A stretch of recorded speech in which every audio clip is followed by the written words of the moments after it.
저희가 이제 무역 계약서라고 하는 것들을 작성하게 되죠. 계약서를 계약을 하게 되면 계약서 작성이 필수는 아닙니다. 필수는 아니지만 저희가 어떤 목적을 가지고 보통은 계약서 작성을 하게 되고요. 계약서 작성을 하면 서로 간에 합의했던 내용들을 명시적이든 묵시적이든 넣게 되어 있습니다. 이렇게 명시가 들어가 있는 내용들을 저희가 조항이라고 표현하고 있고요. 뭐 조항이나 약관이라는 단어를 쓰고 있고, 그 다음에 그 내용 중에서 기본적으로 무역계약을 했을 때 기본적으로 들어가는 것들이 여러 가지가 있는데, 그 몇 가지를 저희가 무역계약의 기본 조건 또는 무역계약의 필수 조건이라는 표현을 쓰고 있습니다. 그 안에 여러 가지가 있고 중요한 것들이 있는데, 그 중에서도 가장 중요하게 나오는, 저희 시험에 잘 나오는 것들은 품질 조건이라고 하는 것하고 수량 조건이 있습니다. 두 가지 다 공통점이 뭐냐면 품질과 수량은 항상 일정하지가 않을 수가 있다는 겁니다. 저희 관세법 같은 경우에도 과세 물건의 확정 시기라고 하는 게 있잖아요. 그 물건이라고 하는 것들이 항상 일정하지 않을 수가 있기 때문에 그걸 어느 시점에 가서 과세를 하는지에 따라서 달라질 수가 있다고 이해하시면 되고요. 계약도 마찬가지가 되겠죠. 품질과 수량 같은 경우에도 이게 항상 고정된 것이 아니기 때문에 그거를 언제 어느 시점에서 어떤 방법으로 그 내용을 확인할 것인지, 일치하는지 판단할 것인지가 상당히 중요하다라고 보시면 되겠습니다. 그리고 첫 번째 나왔던 것 중에 품질 조건 안에 품질 결정 방법이라고 하는 게 있었어요. 가장 일반적으로 하는 거는 견본이라고 말씀드렸습니다. 견본품 매매, 견본 매매라고 말을 쓰고 있고, 견본으로 하게 됐을 때는 주의해야 될 것이 하나가 있는 거죠. 이 견본이라 하는 것이 나중에 계약의 일치 여부를 판단하는 기준이 될 수가 있기 때문에 매도인 입장에서는 가급적이면 완전 일치하게 하기보다는 상당히 일치하는 정도, 물품도 완전 최상급이 아니고 조금 이제 양호한 정도로 해서 보내는 게 제일 좋을 것 같고, 반대로 이제 매수인 같은 경우에는 그것을 가지고 나중에 클레임 제기를 해야 될 수도 있기 때문에 좀 더 유리하게 끌고 가는 것이 좋을 것 같습니다. 제가 그거 말씀드리면서 마켓 클레임이라는 것을 설명드린 게 있었어요. 마켓 클레임. 클레임이라고 하는 것은 불만을 제기하는 거잖아요. 어떤 문제 제기를 한다고 보시면 되고, 앞에 마켓이라는 단어가 붙어있기 때문에 그것은 시장 상황의 변동에 따라, 변화에 따라서 클레임을 제기한다고 보시면 되겠습니다. 제가 두 가지를 말씀드렸거든요. 시세 변동에 따라서 발생할 수 있는 불이익을 피하기 위해 가지고 의도적으로 클레임을 제기하는 것을 마켓 클레임이라고 표현을 씁니다. 그래서 견본 매매할 때는 마켓 클레임이라는 것과 같이 묶어서 정리하시면 좋을 것 같아요. 그리고 그거 있는 거죠. 견본으로 제시가 불가능한 것도 두 가지 정도가 있었습니다. 물품의 특성을 봤을 때 요거는 견본 제시가 불가능하다라고 하는 게 뭐였냐면, 저희가 견본이라 하는 것들은 한마디로 말을 해보면 필요한 요건이 대표성이라고 보시면 돼요. 대표성. 어떤 물품이 전체를 대표할 수 있어야 그것이 샘플로서 의미가 있을 겁니다.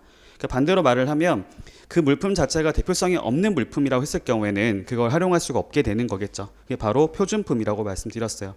표준품이라 하는 것은 동종 이질 물품이라고 말씀드렸습니다. 같은 종류이긴 하지만 품질이 서로 다르기 때문에 대표성을 가질 수가 없다라는 거였고요.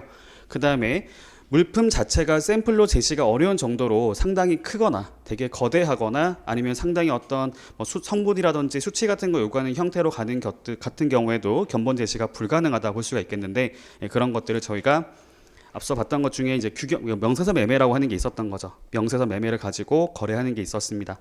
그리고 샘플을 굳이 제시할 필요가 없는 형태로 가는 것도 있을 수가 있겠어요. 규격 매매라고 하는 거 하고, 그다음에 점검 매매, 그 다음에 아까 그다음 중에 하나 뭐냐면 상표 매매가 있는 거죠. 그 자체가 품질이 될 수가 있기 때문에 그렇게 정리하시면 되겠습니다. 그리고 품질 결정 시기가 상당히 중요해요. 선적 품질 조건, 양육 품질 조건으로 구분해 볼 수가 있겠고, 그거 제가 말씀드렸을 때 단순하게 그것을 결정하는 시기만 말하는 것이 아니고 그 뒤에 따르는 책임을 누가 부담할 것인지도 같이 정리해 달라고 말씀드렸습니다. 선적 품질 조건은 선적할 때 당시만 물품이 일치가 되면 그 이후에는 불일치가 발생하더라도 계약에 불일치로 보지 않는 조건을 말을 하는 것이고, 매도인한테 상당히 유리하다고 볼 수 있겠습니다. 이거 저희가 선적 품질 조건이라 부르고요.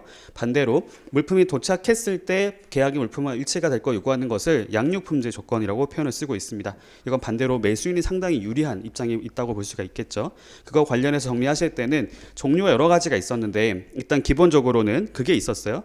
물품의 종류에 따라서 나누는 것이 있었습니다. 일반적인 물품이라 하는 거하고, 그다음에 저희 그거 있죠, 곡물류라 부르는 그거하고 구분해서 정리할 필요가 있었습니다.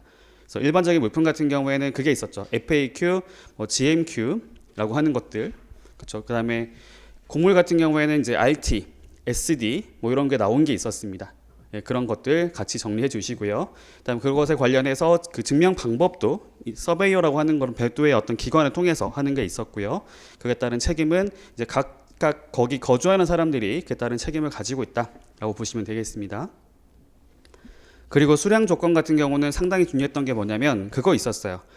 수량이라 하는 것들이 넘칠 수도 있고 부족할 수도 있기 때문에 이게 항상 계약 조건하고 일치가 안 될 수가 있다는 전제를 가지고 과부족이 발생하더라도 용인하자라고 하는 조항이 나온 게 있었습니다. 과부족 용인 조항 또는 과부족 용인 약관이라 부르는 게 있었는데 넘치거나 부족한 게 있다더라도 계약의 불이치로 보지 않고 거래를 계속 유지할 수 있게 하는 게 있는 거고요. 그거 관련해서 두 가지 정도가 나온 게 있었어요. 과부족 용인 약관이라고 하는 게 있었고 계산 수량 조건이라고 나온 게 있었습니다.